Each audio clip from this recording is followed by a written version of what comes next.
আজকে তো মুসলমানদের ইমানের দাম অনেক সস্তা। দেখবেন আসতেছে ইলেকশন, 100 টাকা দিলে 500 টাকা দিলে ইমান বিক্রি হয়ে যায়।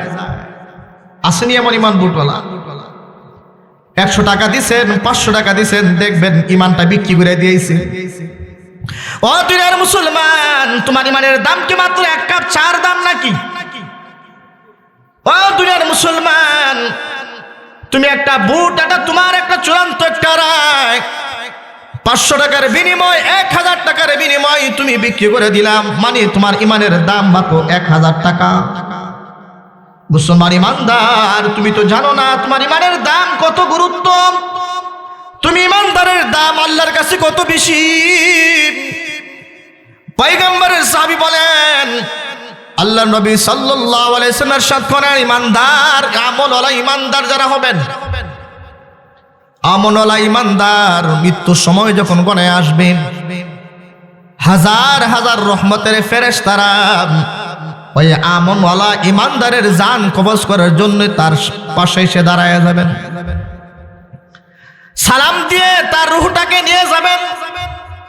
কবরে যাওয়ার পরে এই আমলওয়ালা ইমানদার যিনি হবেন, আজকে যদি মারা যান, কালকে যদি কিয়ামত হয়, এরপরে যদি হাসর হয়, এই অল্প সময়ের মধ্যে 1 দিন নয়, 2 দিন নয়, কমপক্ষে 40,000 বছর ওই মানুষটাকে কবরে শুয়ে থাকতে হবে। কিন্তু একটা ইমানদার আমলওয়ালা যদি কবরে যাওয়ার পরে 40,000 বছরের সময়টা এত সংকীর্ণ হয়ে যাবেন। জালালাইন শরীফের খাশিয়ার মধ্যে একটা হাদিস উল্লেখ করা আছে, রাসূল বলেন, আমলওয়ালা ইমানদার যিনি হবেন, ওই মানুষটার জন্য 40,000 বছর পথ এমন হবে যেমন হয় আসর থেকে নিয়ে মাগরিব পর্যন্ত যতটুকু সময় ওই ইমানদার আমলওয়ালা যদি কবরে যায়, ওই মানুষটার জন্য 40,000 বছরের পথ এত তাড়াতাড়ি পার হয়ে যাবে।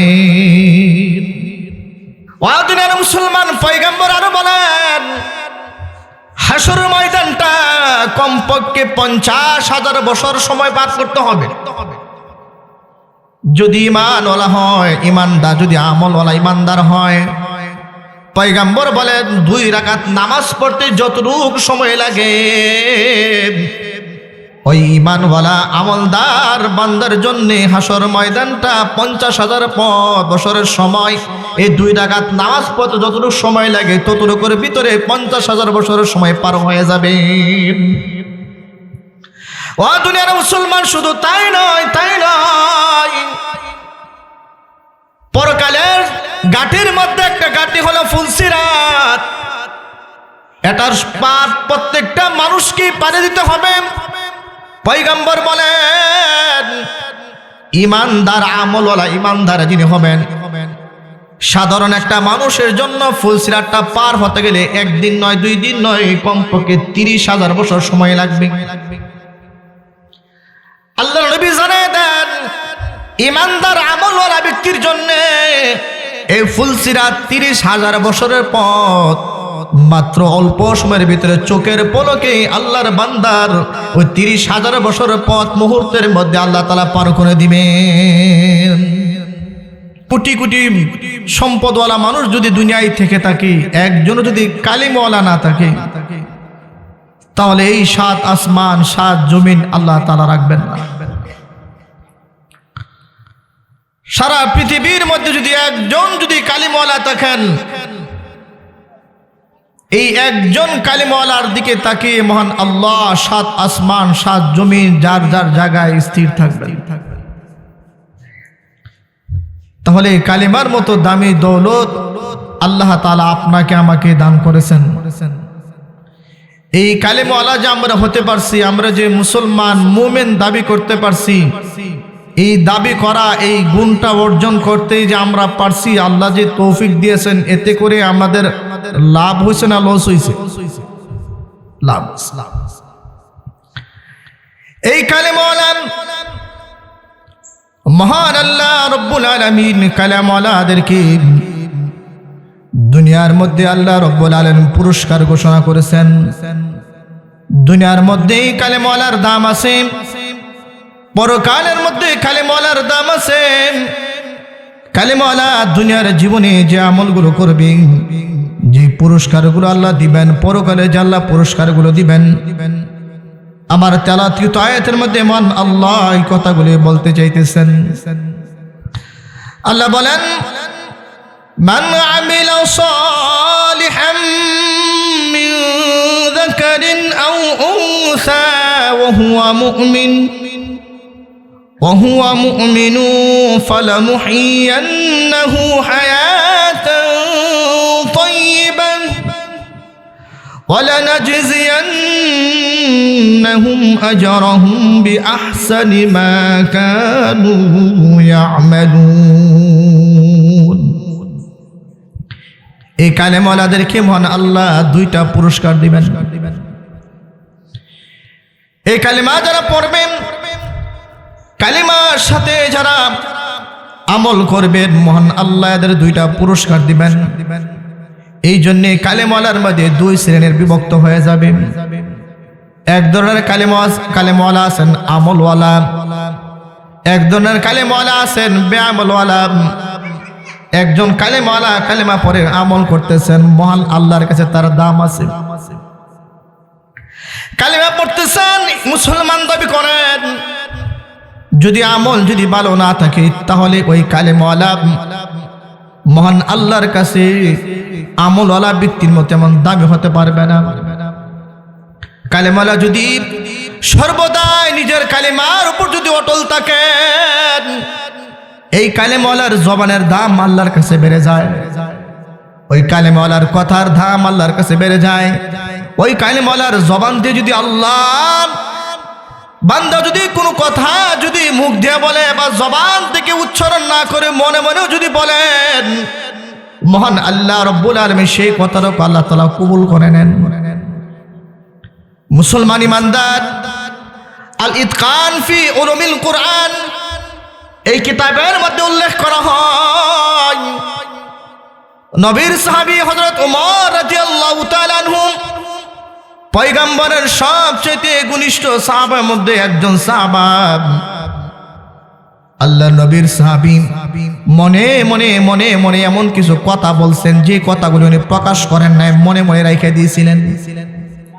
আল্লাহ রব্বুল আলামিন উমর রাদিয়াল্লাহু তাআলার কথাগুলিকে তো পছন্দ করেছেন। উমর যেমন ভাবে মনে মনে ইচ্ছা করেছেন, মহান আল্লাহ সেই উমরের কথা অনুযায়ী আল্লাহ তাআলা কুরআনের মধ্যে একটা নয় দুইটা নয়, মহান আল্লাহ 22টা আয়াত আল্লাহ তাআলা উমরের কথা অনুযায়ী আল্লাহ তাআলা নাজিল করেছেন। কারণ আল্লাহ রব্বুল আলামিনের কাছে আমলওয়ালার জবানের দাম অনেক বেশি। এই আমলওয়ালা মুমিন যদি জবান দিয়ে কিছু বলেন, মহান আল্লাহ সেগুলো আল্লাহ তাআলা মুমিনের জবানের খাতিরে মহান আল্লাহ সেগুলোকে আল্লাহ তাআলা বরবাদ করে দেন না। পয়গম্বরের সাহাবী হযরত বেলাল রাদিয়াল্লাহু তাআলা আনহু বলেন, মাহে রমজানের সেহরি সময় পয়গম্বর সেহরি খাচ্ছেন, আমি আল্লাহর ঘরের মুয়াজ্জিন চিন্তা করলাম সেহরি সময় তো প্রায় শেষ হয়ে গেছেন, এখনো তো পয়গম্বর মসজিদে আসতেছে না। বেলাল রাদিয়াল্লাহু তাআলা বলেন, তখন আমি নবীজির খবর নেওয়ার জন্য নবীজির কামরায় গেলাম। যাওয়ার পর গিয়ে দেখি পয়গম্বর এখনো সেহরি খাইতেছেন। ও দুনিয়ার মুসলমান, সময় শেষ হয়ে যাবে, পয়গম্বর সেহরি খাবে, এটা হতে পারে না। কিন্তু বেলাল রাদিয়াল্লাহু তাআলা তাকায় দেখেন এখনো নবীজি সেহরি খাচ্ছেন। বেলাল রাদিয়াল্লাহু তাআলা আনহু আদবের সহিত পয়গম্বরের কাছে গিয়ে বলতেছেন, ইয়া রাসূলুল্লাহ, ইয়া হাবিবাল্লাহ, আল্লাহর পয়গম্বর সেহরির সময় শেষ হয়ে গেছে, আপনি সেহরি খায়েন না। এই কথা বলে পয়গম্বরের সাহাবী পয়গম্বরের কামরা থেকে বের হয়ে গেলেন। বেলাল রাদিয়াল্লাহু তাআলা বলেন, আমি বাহিরে কিছুক্ষণ দাঁড়িয়ে রইলাম, দেখি নবীজি ঘর থেকে বের হয় কিনা। বেলাল রাদিয়াল্লাহু তাআলা বলেন, কিছুক্ষণ পর নবী যখন বের হয় না, তখন আমি আবার নবীদের কামরার ভিতরে ঢুকলাম। পয়গম্বরের সাহাবী বলেন, আমি গিয়ে দেখি এখনো পয়গম্বর সেহরি খাচ্ছেন, এখনো সেহরি খাইতেছেন। দ্বিতীয়বার আমি আবারও পয়গম্বরের কাছে আদবের সহিত বসে বলতেছে, পয়গম্বর সেহরির সময় শেষ হয়ে গেছে, আপনি সেহরি খায়েন না। এই কথা বলে বেলাল রাদিয়াল্লাহু তাআলা আনহু আবার ঘর থেকে বের হয়ে গেলেন। কিছুক্ষণ অপেক্ষা করলেন, আবার দেখতেছেন কিছুক্ষণ অপেক্ষার পরে আবারও নবীজি ঘর থেকে বের হইতেছে না। আবারও পয়গম্বরের সাহাবী পয়গম্বরের কামরায় ঢুকলেন, পয়গম্বরকে গিয়ে সালাম দিয়ে বলতেছেন, পয়গম্বর ওগো আল্লাহর নবী, সেহরির সময় শেষ হয়ে গেছেন, আপনি আর সেহরি খায়েন না। তৃতীয়বার বলার পরও দেখা যায় আল্লাহর নবী এখনো সেহরি খাইতেছেন। ও দুনিয়ার মুসলমান, আসতেছে রমজান মাস। রমজান মাস হলো ইবাদতের মাস। এই ইবাদতের মাসটাকে আমরা বানাইছি খাওয়ার মাস, যত বেশি খাওয়া যায়।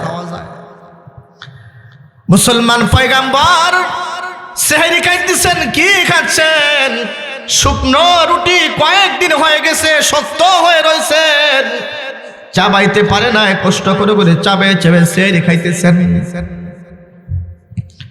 তিনবার বলার পর যখন কোনো উত্তর আসলো না, এবার পয়গম্বরের সাহাবী বেলাল রাদিয়াল্লাহু তাআলা আনহু পয়গম্বরের সামনে আদবের সহিত বসে বলতেছে, ওগো আল্লাহর নবী, আল্লাহর কসম সেহরির সময় শেষ হয়ে গেছে, আপনার সেহরি খায়েন না। যখন বেলাল রাদিয়াল্লাহু তাআলার জবান থেকে আল্লাহর কসম শব্দটা বের হয়ে গেছে, সাথে সাথে পয়গম্বর দস্তরখান থেকে নিজের হাতটা উঠায় নিলেন, আর খাবার খান না, চুপ করে বসে আছেন। বেলাল রাদিয়াল্লাহু তাআলা বলেন, আমি আশ্চর্য হয়ে গেলাম। একবার, দুইবার, তিনবার আমি নবীকে বললাম, নবী গো সেহরির সময় শেষ হয়ে গেছে, আপনি সেহরি খায়েন না। নবীজি সেহরি খাচ্ছেন। নিজের কৌতূহলটা জানার জন্য পয়গম্বরের কাছে বলতেছেন, ইয়া রাসূলুল্লাহ, ইয়া হাবিবাল্লাহ, আপনি তিনবার, আমি আপনার সাহাবী, আপনাকে বলেছি সেহরির সময় শেষ হয়ে গেছেন, তারপর আপনি সেহরি খাচ্ছেন, হাত উঠান নাই। চতুর্থবারের সময় আমি কসম খাইলাম, আপনি হাতটা উঠায় ফেললেন, এর কারণটাকে আমি একটু জানতে চাই। পয়গম্বর ডেকে বললেন, বেলাল, তুমি জানো না সেহরির সময় শেষ হয়ে যাবে, আমি পয়গম্বর সেহরি খাবো, এটা হতে পারে না। তুমি তিনবার যখন বলেছিলে সেহরির সময় শেষ হয়ে গেছে, আসলে সেহরির সময় তখনও শেষ হয় নাই, কারণ আকাশের লেলিমা দেখার মধ্যে তোমার ভুল হয়েছিল, তখনও সেহরির সময় ছিল। নবী গো, আমি বুঝতে পারলাম তিনবার বলার পরে সেহরির সময় ছিল, তাহলে চতুর্থবারের সময় কেন হাত উঠালেন, কারণটা কি? পয়গম্বর বলে, গো বেলাল, তুমি চতুর্থবার যখন আল্লাহর নামে যখন তুমি কসম করলাম, আল্লাহ রব্বুল আলামিন সাথে সাথে আমার কাছে জিবরাইল আমিনকে ডেকে পাঠিয়ে দিল, বলতেছিল, গো জিবরাইল, যা যা তাড়াতাড়ি যা, আমার হাবিবের কাছে যা, আমার বেলাল আমার নামে আমার নবীর কাছে একটা কসম খাইলেন, আমার বেলালের কসমের দাম থাকবে না, এটা কখনো হতে পারে না, হতে পারে না। আমার বেলালের কসমের দাম আমি আল্লাহর কাছে আছে। ও জিবরাইল, যাও তাড়াতাড়ি যাও, আমার হাবিবকে জানায় দাও, বেলালের কসমের দাম দিতে গিয়ে, বেলালের জবানের সত্যতাতে দাম দিতে গিয়ে মহান আল্লাহ রব্বুল আলামিন সাথে সাথে আল্লাহ তাআলা সেহরির সময় আল্লাহ তাআলা শেষ করে দিয়েছেন। ও দুনিয়ার মুসলমান, ইমানদারের জবানের সত্যিকারের ইমানদার যদি হন, তাহলে এমন ভাবে আপনার আমার দাম ও মওলার কাছে বেড়ে যাবে। যদি যে মুমিন ঈমানওয়ালা আমনওয়ালা হবে, যে মুমিন আমনওয়ালা হবে, এই আমনওয়ালা মুমিনের দাম আল্লাহর কাছে বেড়ে যায়। মুসলমান ইমানদার, আজকে তো মুসলমানদের ইমানের দাম অনেক সস্তা। দেখবেন আসতেছে ইলেকশন, 100 টাকা দিলে 500 টাকা দিলে ইমান বিক্রি হয়ে যায়, বিক্রি হয়ে যায়। আসেনি এমন ইমান বুটওয়ালা? 100 টাকা দিছেন, 500 টাকা দিছেন, দেখবেন ইমানটা বিক্রি করে দিয়েছে। ও দুনিয়ার মুসলমান, তোমার ইমানের দাম কি মাত্র 1 কাপ চার দাম নাকি? ও দুনিয়ার মুসলমান, তুমি একটা বুট, এটা তোমার একটা চূড়ান্ত একটা রায়, 500 টাকার বিনিময় 1000 টাকার বিনিময় তুমি বিক্রি করে দিলাম, মানে তোমার ইমানের দাম মাত্র 1000 টাকা। মুসলমান ইমানদার, তুমি তো জানো না তোমার ইমানের দাম কত গুরুত্ব, তুমি ইমানদারের দাম আল্লাহর কাছে কত বেশি। পয়গম্বরের সাহাবী বলেন, আল্লাহর নবী সাল্লাল্লাহু আলাইহি ওয়াসাল্লাম ইরশাদ করেন, ইমানদার, আমলওয়ালা ইমানদার যারা হবেন, আমলওয়ালা ইমানদার মৃত্যুর সময় যখন গনে আসবে, হাজার হাজার রহমতের ফেরেশতারা ওই আমলওয়ালা ইমানদারের জান কবজ করার জন্য তার পাশে এসে দাঁড়ায় যাবেন, সালাম দিয়ে তার রূহটাকে নিয়ে যাবেন। কবরে যাওয়ার পরে এই আমলওয়ালা ইমানদার যিনি হবেন, আজকে যদি মারা যান, কালকে যদি কিয়ামত হয়, এরপরে যদি হাসর হয়, এই অল্প সময়ের মধ্যে 1 দিন নয়, 2 দিন নয়, কমপক্ষে 40,000 বছর ওই মানুষটাকে কবরে শুয়ে থাকতে হবে। কিন্তু একটা ইমানদার আমলওয়ালা যদি কবরে যাওয়ার পরে 40,000 বছরের সময়টা এত সংকীর্ণ হয়ে যাবেন। জালালাইন শরীফের খাশিয়ার মধ্যে একটা হাদিস উল্লেখ করা আছে, রাসূল বলেন, আমলওয়ালা ইমানদার যিনি হবেন, ওই মানুষটার জন্য 40,000 বছর পথ এমন হবে যেমন হয় আসর থেকে নিয়ে মাগরিব পর্যন্ত যতটুকু সময় ওই ইমানদার আমলওয়ালা যদি কবরে যায়, ওই মানুষটার জন্য 40,000 বছরের পথ এত তাড়াতাড়ি পার হয়ে যাবে যদি আমলওয়ালা হয়। ওয়াদিনের মুসলমান, পয়গম্বর আরো বলেন, হাসরের ময়দানটা কমপক্ষে 50,000 বছর সময় পার করতে হবে যদি ঈমানওয়ালা হয়, ইমানদার যদি আমলওয়ালা ইমানদার হয়। পয়গম্বর বলেন, 2 রাকাত নামাজ পড়তে যতটুকু সময় লাগে, ওই ঈমানওয়ালা আমলদার বান্দার জন্য হাসর ময়দানটা 50,000 বছরের সময়, এই 2 রাকাত নামাজ পড়তে যতটুকু সময় লাগে ততটুকুর ভিতরে 50,000 বছরের সময় পার হয়ে যাবে। ও দুনিয়ার মুসলমান, শুধু তাই নয়, তাই নয়, পরকালের গাটির মধ্যে একটা গাটি হলো ফুলসিরাত, এটার পার প্রত্যেকটা মানুষকে পাড়ি দিতে হবে। পয়গম্বর বলেন, ইমানদার আমলওয়ালা ইমানদার যিনি হবেন, সাধারণ একটা মানুষের জন্য ফুলসিরাতটা পার হতে গেলে 1 দিন নয়, 2 দিন নয়, কমপক্ষে 30,000 বছর সময় লাগবে। আল্লাহর নবী জানিয়ে দেন, ইমানদার আমলওয়ালা ব্যক্তির জন্য এই ফুলসিরাত 30,000 বছরের পথ মাত্র অল্প সময়ের ভিতরে চোখের পলকে আল্লাহর বান্দার ওই 30,000 বছরের পথ মুহূর্তের মধ্যে আল্লাহ তাআলা পার করে দিবেন। ও দুনিয়ার মুসলমান, বুঝা গেল নামক দামি দৌলত আল্লাহ রাব্বুল আলামিন আপনাকে আমাকে দান করেছেন, এটার মূল্য আপনাকে আমাকে বুঝতে হবে। একটা চা খেয়ে, একটা পান খেয়ে 100 টাকার বিনিময়ে, 500 টাকার বিনিময় আমার ঈমান আমি কোনোদিন কারো কাছে বিক্রি করব না। আজকে আমরা অহরহ বিক্রি করতেছি, কারণ হলো এটার দাম আমি বুঝি না। আমি যে ঈমান, আমি যে কালিমা পড়ছি, আমার যে দাম কত, এটা আমার এখনো বুঝে আসে না। যদি আমি বুঝতাম, তাহলে এই সাধারণ থেকে সাধারণ জিনিস দিয়ে আমি আমার ঈমানটাকে বিক্রি করতাম। ইতিহাসে কিতাবে দেখা যায়, আল্লাহর ওলি নামাজ পড়ে মসজিদ থেকে বের হয়েছেন। বের হওয়ার পরে মসজিদের সামনে দেখেন একটা বৃদ্ধ মহিলা একটা ভিক্ষার থাল নিয়ে মসজিদের কিনারায় দাঁড়িয়ে আছেন, ভিক্ষা চাইতেছে। ইমাম সাহেব আল্লাহর ওলি ওই মহিলাটার দিকে একটু খেয়াল করে দেখলেন, বললেন যে না, ওই মহিলাটাকে তো আমি চিনি। এই মহিলা ভিক্ষার জন্য এখানে দাঁড়াইছেন। আমি যতটুকু জানি তার একটা সন্তান আছে, সেটা হলো সৎ সন্তান, ভালো নেক সন্তান। তাহলে ভালো নেক সন্তান থাকা সত্ত্বেও এই মহিলাটা কেন ভিক্ষা করে, আমি একটু যাচাই করে দেখি। নামাজ শেষ হওয়ার পর মুসল্লিরা সবাই চলে গেছেন। ইমাম সাহেব আস্তে আস্তে করে ও বৃদ্ধ মহিলার কাছে গিয়ে বলতেছেন, মাগো, ও মা, আমি যতটুকু জানি আপনার একটা সন্তান আছে, সে সন্তানটা তো ভালো সন্তান। তাহলে আপনার সন্তানকে আপনার খবর নেয় না, আপনার সন্তানকে আপনার টাকা পয়সা দেয় না, আপনি কেন ভিক্ষা করেন, কারণটা কি?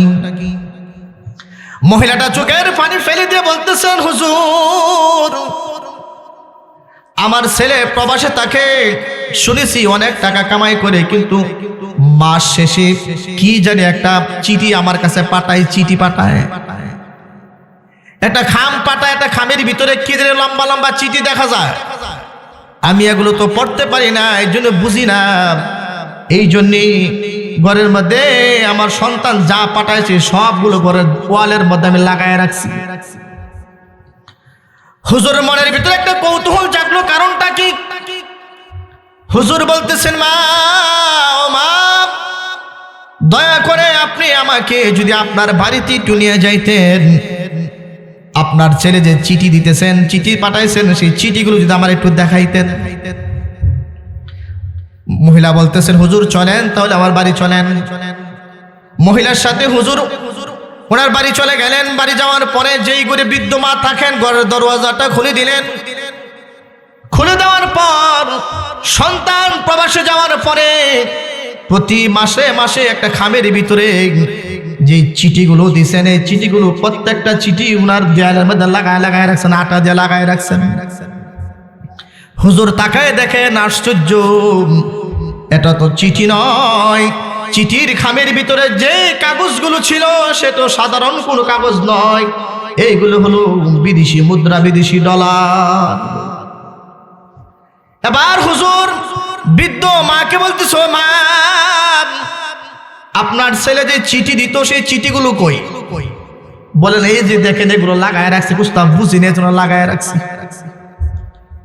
হুজুর বলতেছেন, মা গো, ও মা, তোমার ছেলে যে চিঠি পাঠাইছেন, যে খাম পাঠাইছেন, এই খামের ভিতরে কি আছে তুমি যদি জানতাম, তাহলে আজকে তুমি এত কষ্ট করতা না। বৃদ্ধ মা বলতেছেন, হুজুর, আপনার কথা আমি কিছুই বুঝি না, বুঝায় বলেন। হুজুর বলতেছে, ও মা, আপনি যে কাগজের টুকরাগুলো লাগায় রাখছেন, এটা সাধারণ কোনো কাগজের টুকরা নয়, বিদেশি আমেরিকার বিদেশি দেশের ডলার। এক একটা ডলারের দাম শত শত টাকা। আপনার ছেলে প্রতি মাসে আপনার কাছে চিঠি দেয় নাই, প্রতি মাসে এইগুলো টাকা, হাজার হাজার টাকা আপনার কাছে পাঠাইছেন। এবার মা বলতেছে, হায় রে আফসোস, তাহলে আমার ছেলে আমার ঠিকই খবর নিছে, টাকা পাঠাইছে, কিন্তু আমি টাকাটা বুঝি নাই, আমি চিনি নাই। আসলে যেগুলো যে টাকা, এইগুলো দিয়ে যে কিছু কিনা যায়, এইগুলো দিয়ে যে কিছু খাওয়া যায়, ভরণ পোষণ করা যায়, আমি তো এগুলো চিনি না।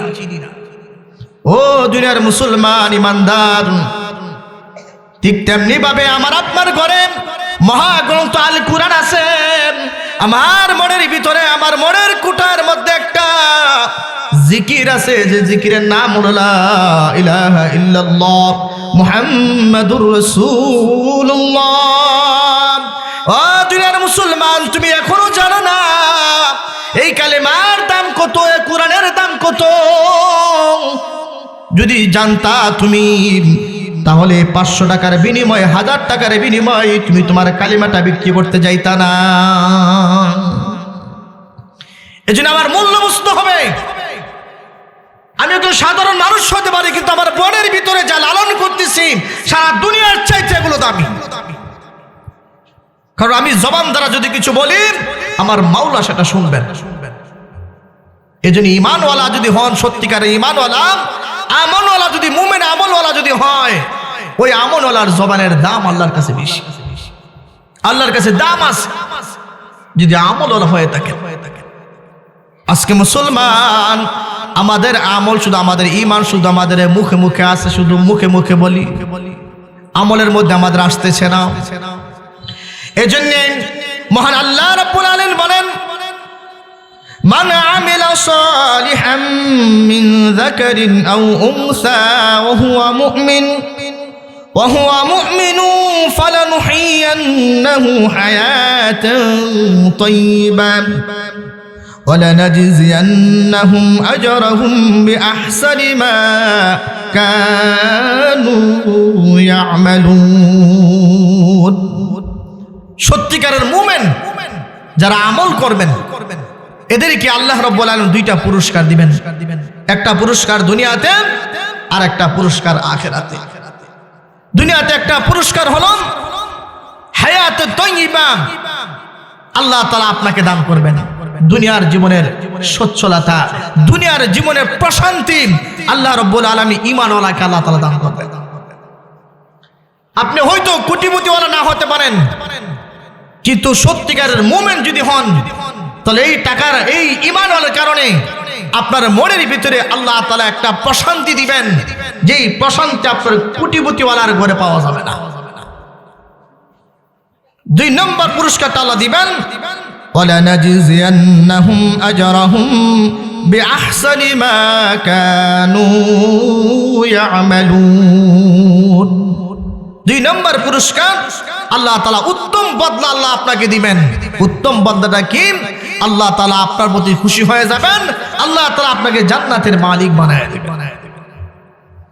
এজন্য বোঝা গেল তাহলে আমি আপনি আমার মনের ভিতরে যেই কথাটা লালন করতেছি ঈমান, এটা সাধারণ দামি কোনো জিনিস না, সারা দুনিয়ার চেয়ে বেশি দামি। এই জন্য আমার আপনার জবানটাকে আমরা যেন অহেতুক কোনো কথা বলে আমরা নষ্ট না করি। 2, 4, 5 টাকা জিনিসের বিনিময়ে আমরা আমাদের ঈমানটাকে যেন বিক্রি না করি। আমাদের ঈমানটাকে হেফাজত করতে হবে। যদি জবান যদি পরিষ্কার থাকেন, আল্লাহর কাছে দোয়া করবেন, আল্লাহর কাছে চাইবেন, আল্লাহ আপনার জবানের মূল্য আল্লাহ তাআলা দিবেন। আজকে মুসলমান আমরা দোয়া করি, দোয়া আকাশে উঠে না, জীবনে অনেক চাইতেছি কিন্তু কবুল হচ্ছে না, কারণ আমাদের জবানটা তো ওইরকম ভাবে পবিত্র আমরা করতে পারি নাই। পয়গম্বরের সাহাবীগণ বলছেন তো কবুল হয়ে গেছেন, চাইছেন তো মালিক দিয়ে দিয়েছেন, কারণ তাদের জবানটা পরিষ্কার ছিল। পয়গম্বরের সাহাবী হযরত ওমর রাদিয়াল্লাহু তাআলা আনহু মদিনার মধ্যে বসে আছেন। প্রতি মধ্যে হঠাৎ করে লক্ষ্য করে দেখা যায় মদিনার মধ্যে ভূমিকম্প হচ্ছে, জমিন থরথর থরথর করে কাঁপতেছেন। পয়গম্বর সাহাবী ওমর রাদিয়াল্লাহু তাআলা আনহু তাকায় দেখেন জমিন কাঁপতেছেন, হাতের মধ্যে একটা লাঠি নিয়ে জমিনের মধ্যে একটা জোরে একটা আঘাত করলেন, বলতেছে, হে জমিন, আমি ওমর এখানে বসা আছি, থেমে যাও তো, থেমে যাও।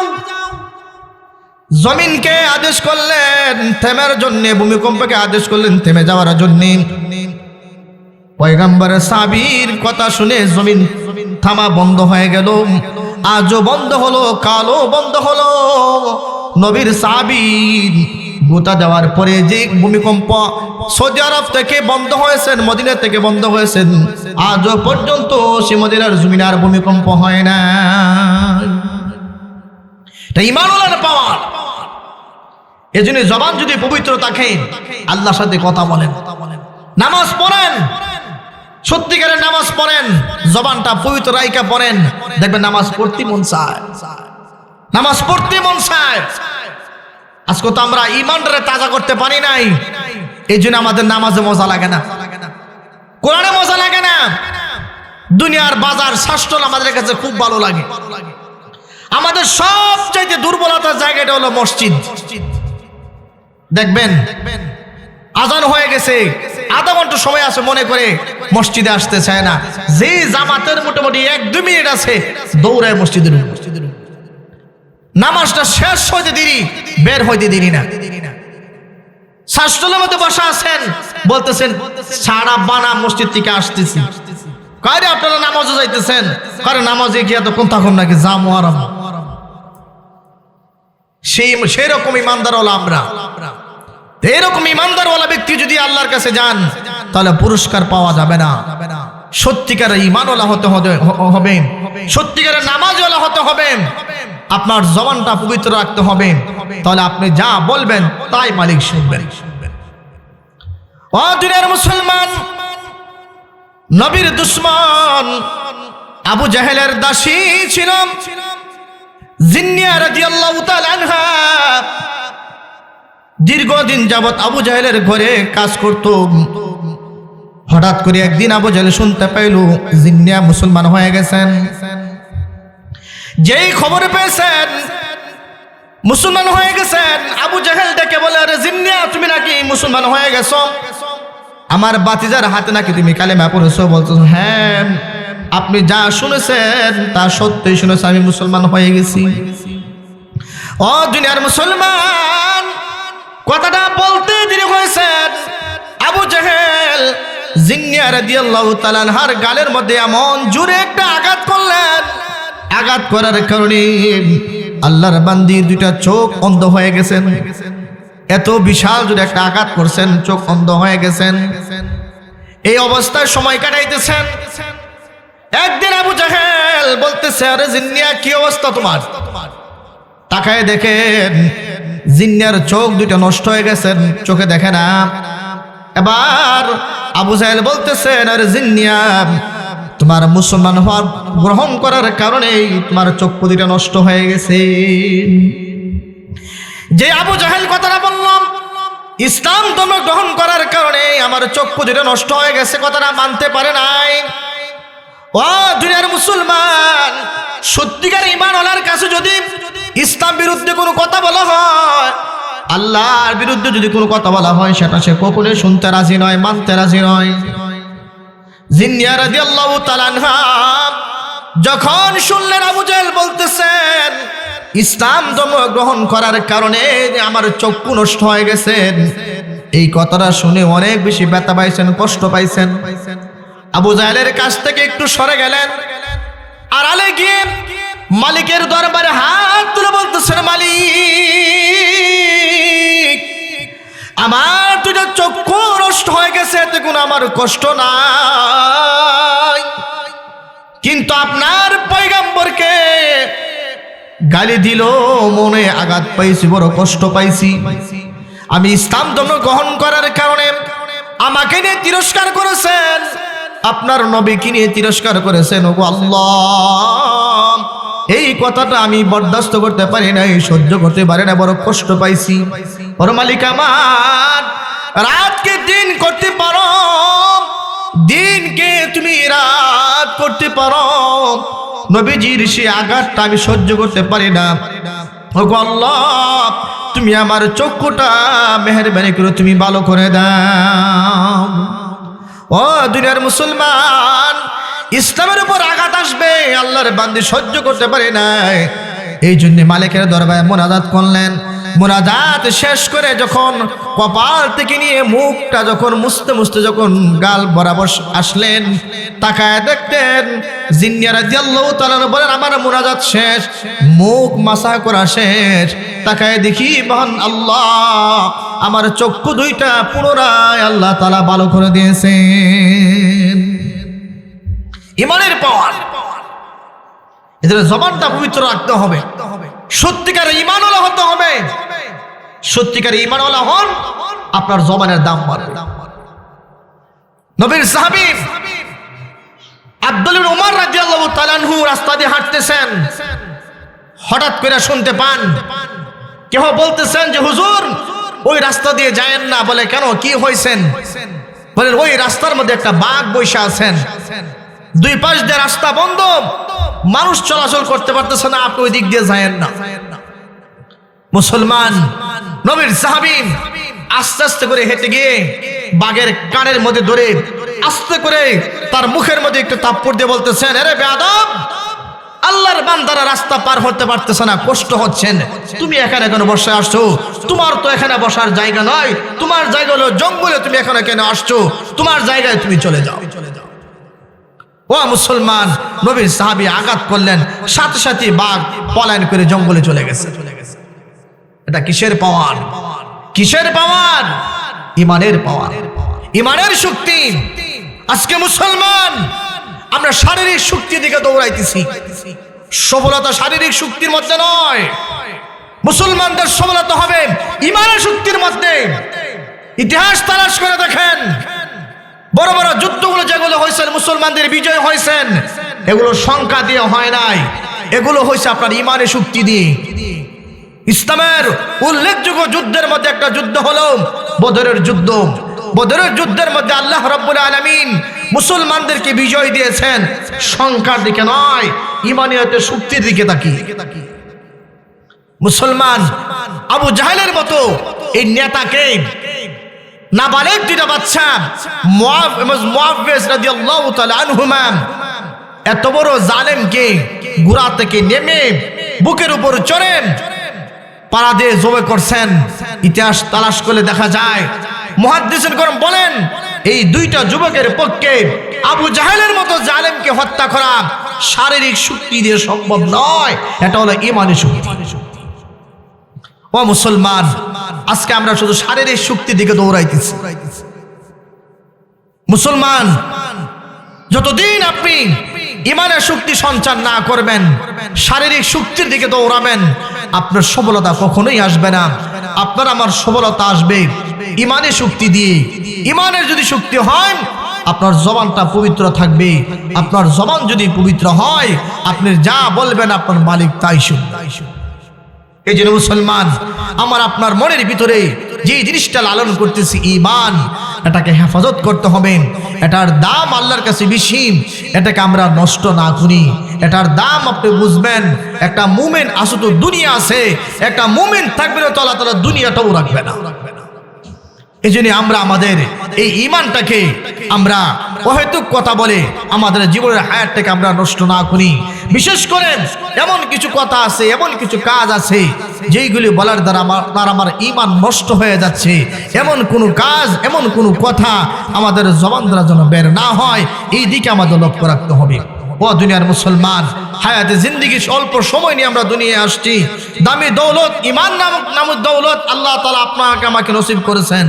এইগুলোকে আমরা অহেতুক কথা বলে যেন নষ্ট না হয়ে যায়। এই যে পয়গম্বর বলেন, কোনো গুনাহ ছিল না রাসূলের, এরপরও দৈনিক 100 বার চেয়ে বেশি তওবা করতেন। এটা উম্মতের জন্য শিক্ষা। কারণ উম্মত এমন কিছু কথা বলবেন, এমন কিছু কাজ করবেন যেইগুলো বলার দ্বারা, যেইগুলো করার দ্বারা ঈমান নষ্ট হয়ে যাবেন। এই জন্য রাসূল বলেন, ও আমার উম্মতেরা, তোমরা বেশি বেশি করে তোমরা কালিমা পড়বা, বেশি বেশি করে তোমরা ইস্তিগফার পড়বা। কারণ তুমি বুঝতেই পারবে না তোমার কোন কথার দ্বারা ঈমান যাচ্ছে, তোমার কোন কথার দ্বারা ঈমান যাচ্ছে তুমি টের পাইবা না। এই জন্য আমরা সাধারণ মানুষ, আমরা আমাদের কোনো কথা, কোনো কাজ দিয়ে যেন ঈমান নামক দামি দৌলত যেন আমরা বিক্রি না করি। বিশেষ করে নির্বাচনকে কেন্দ্র করে দেখবেন, বহু মানুষ দেখবেন আপনাকে চলছাতুরি করে 500 টাকা 1000 টাকা দরায় দিয়ে আপনার ঈমান কিনতে চাইবেন। আপনি ঈমান বিক্রি করতে পারবেন না। বুট একটা আমানত, আপনি ওই ব্যক্তিকে দিবেন যাকে দিলে আপনার আমানতটা রক্ষা হবে, এমন ব্যক্তিকে আপনি বুটটা দিবেন। 500 টাকার বিনিময়ে আপনি ঈমানটা নষ্ট করতে যাবেন না ইনশাআল্লাহ। পারবো না ইনশাআল্লাহ সকলে। আল্লাহ তাআলা আমাদের সকলকে দ্বীনের সহিহ বুঝগুলো সকলে দান করে, সকলে বলে আমিন। ওয়া আখিরি দাওয়ানা আলহামদুলিল্লাহি রাব্বিল আলামিন। আসসালামু আলাইকুম ওয়া রাহমাতুল্লাহ।